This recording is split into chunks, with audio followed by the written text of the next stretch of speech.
Hi guys, welcome back to my channel. আবারও একটি নতুন রেসিপি নিয়ে তোমাদের সামনে হাজির হয়েছি। আজকে আমি তোমাদের সাথে শেয়ার করব কিভাবে একদম রেস্টুরেন্টের মতো বাড়িতে কাতলা মাছের ভাপাটা তোমরা বানিয়ে নেবে। ভিডিওটা সম্পূর্ণ দেখার অনুরোধ রইল। ভিডিওটা ভালো লেগে থাকলে অবশ্যই একটা লাইক শেয়ার করে দেবে। আর যারা চ্যানেলে নতুন বন্ধু, চ্যানেলটিকে এখনও সাবস্ক্রাইব করনি, চ্যানেলটিকে সাবস্ক্রাইব করে পাশে থাকা বেল আইকনটি অবশ্যই প্রেস করে দেবে, যাতে আমি কোনো নতুন ভিডিও আপলোড করলে সেটা তোমাদের কাছে সবার প্রথম পৌঁছে যায়।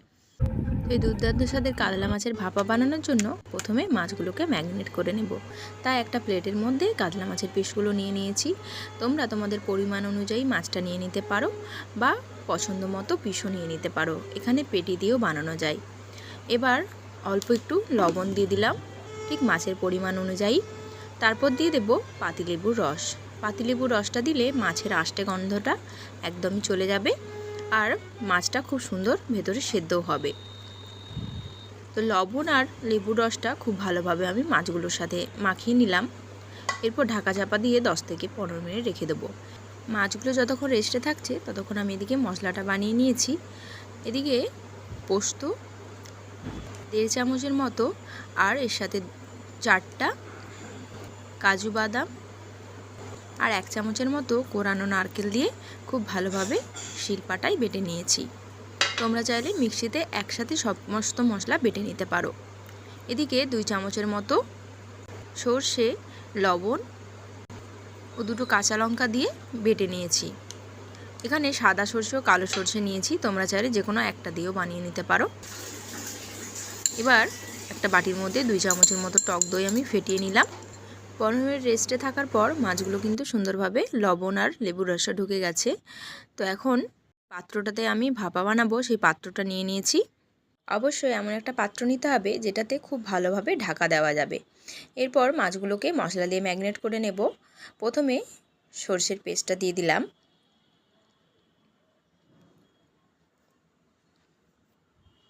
এরপর দিয়ে দেব পোস্ত, কাজু আর নারকেল বাটাটা।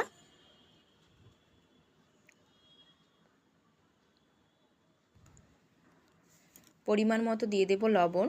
যেহেতু সর্ষে বাটার সময় আমি অল্প একটু লবণ দিয়েছি, মাছেও লবণ দিয়েছি, তাই লবণটা একটু দেখে শুনে নিয়ে নিতে হবে। এরপর দিয়ে দেব 1 চামচের 4 ভাগের 1 ভাগ কাশ্মীরি লঙ্কার গুঁড়ো আর ওই একই পরিমাণ দিয়ে দেব হলুদের গুঁড়ো। এবার ফেটিয়ে রাখা টক দইটা দিয়ে দেব।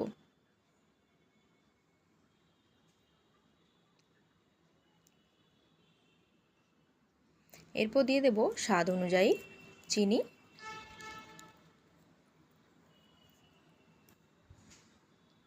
তারপর দিয়ে দেব সর্ষের তেল। এখানে আমি বড় চামচের 3 চামচের মতো সর্ষের তেল দিয়ে দিলাম। তোমাদের মাছের পরিমাণ অনুযায়ী মশলাটা তোমরা কমিয়ে বাড়িয়ে নিতে পারো।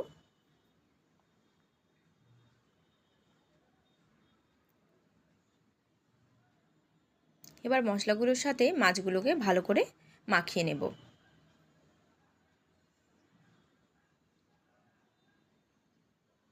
এভাবে একবার বানিয়ে দেখবে, আশা করছি তোমাদের খুব ভালো লাগবে আর দারুণ লাগে খেতে গরম ভাতের সাথে। আর যদি থাকে গন্ধরাজ লেবু তাহলে তার কোনো কথাই নেই। গন্ধরাজ লেবু দিয়ে এই ভাপা রেসিপিটা দুর্দান্ত লাগে। এবার দেখো পরিমাণ মতো জল দিয়ে দেব। এখানে আমি 3 চামচের মতো জল দিয়ে দিলাম। তোমরা তোমাদের পরিমাণ অনুযায়ী জলটা নিয়ে নেবে। কতটা গ্রেভি রাখতে চাইছো সেই হিসেবে অবশ্যই জলটা নিয়ে নিতে হবে।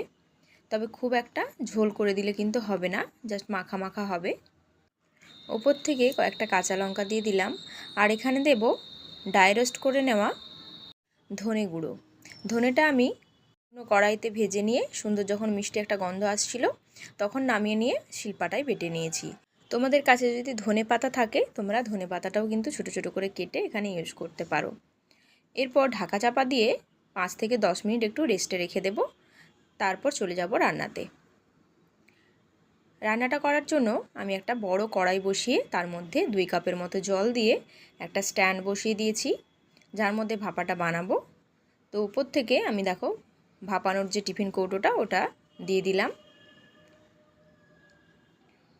তারপর উপর থেকে ঢাকা দিয়ে দিলাম। আঁচটা মিডিয়ামে রেখে 30 থেকে 40 মিনিট লাগবে মাছটা ভাপানো হতে। তোমাদের কম বেশি লাগতে পারে। তো একটু ঠান্ডা হয়ে গেলে তারপর নামিয়ে নেব। মাছটা ঠান্ডা হয়ে যাওয়ার পর নামিয়ে নিয়েছি। দেখো সুন্দরভাবে কিন্তু রান্নাটা হয়ে গেছে, জলটা অনেকটাই শুকনো হয়ে গেছে আর মাছটা সুন্দরভাবে কিন্তু সেদ্ধও হয়ে গেছে।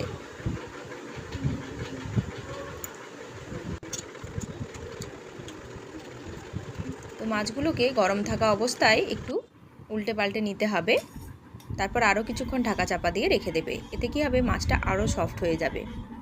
দেখো কতটা সুন্দর হয়েছে, দেখে তোমরা বুঝতে পারছো। গরম ভাতের সাথে কিন্তু দুর্দান্ত লাগে।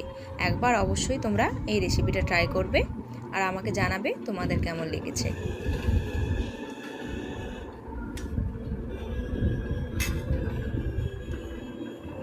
আমি একটু কেটে দেখিয়ে দিচ্ছি যে কতটা ভেতরে সুন্দর হয়েছে।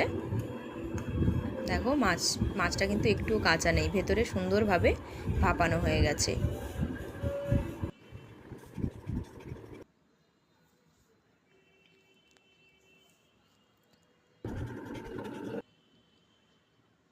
এখন আমি গরম ভাতের সাথে সার্ভ করে দেব।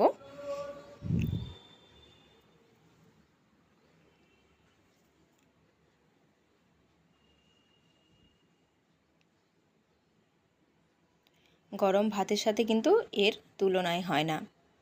আর এই মাছটা এত নরম হয় যে বাচ্চারাও কিন্তু ভীষণ ভালোভাবে এটা খেয়ে নিতে পারবে। শুধুমাত্র কাঁটাটা একটু ছাড়িয়ে দিতে হবে, তাহলে কিন্তু বাচ্চারাও ভীষণ খুশি হয়ে খাবে। তো আজকের মতো আসি, দেখা হবে আবার নতুন কোনো ভিডিও নিয়ে।